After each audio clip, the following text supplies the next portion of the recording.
बिहार विधानसभा में बोलते हुए शिक्षा मंत्री सुनील कुमार ने कहा कि शिक्षक भर्ती में डोमिसाइल नीति लागू नहीं की जाएगी।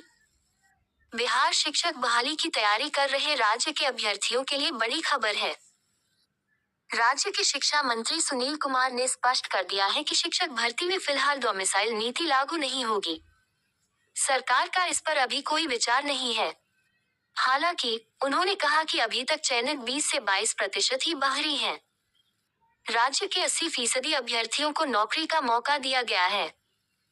राष्ट्रीय जनता दल आरजेडी के विधायक भाई वीरेंद्र के तारांकित प्रश्न के जवाब में मंत्री ने यह बात कही।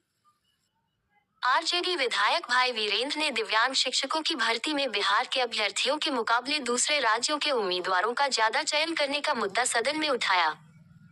उन्होंने कहा कि इस बहाली में सरकार को डोमिसाइल नीति लागू करनी थी।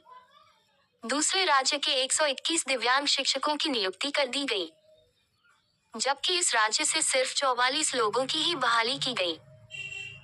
आरजेडी विधायक ने आरोप लगाया कि सरकार की जो नीति है उसका खुला उल्लंघन है। भाई वीरेंद्र ने शिक्षा मंत्री सुनील कुमार से कहा कि आपकी सरकार ने विचार किया कि राज्य के दिव्यांगों को प्राथमिकता देंगे, लेकिन आपने प्राथमिकता कहां दी। उन्होंने आगे कहा कि बीपीएससी शिक्षक भर्ती में भी यही हाल हुआ। दूसरे राज्य के लोग चले आए और यहाँ के बेरोजगार युवा बेरोजगार ही रह गए। इस पर शिक्षा मंत्री ने जवाब देते हुए कहा कि शिक्षक बहाली में किसी भी नीति का उल्लंघन नहीं हुआ है। जो नीतियां पूर्व में बनी थी, उसी के अनुरूप बहाली की गई है। यह अलग बात है कि दिव्यांग शिक्षक भर्ती में बाहरी अभ्यर्थियों की संख्या ज्यादा है। समान प्रकाशन के तहत समीक्षा करके शिक्षा विभाग की ओर से 7,000 से ज्यादा दिव्यांग शिक्षकों की बहाली की अधियाचना बिहार लोक सेवा आयोग बीपीएससी को भेज दी गई है। बीपीएससी जल्द ही इसका नोटिफिकेशन जारी करेगी।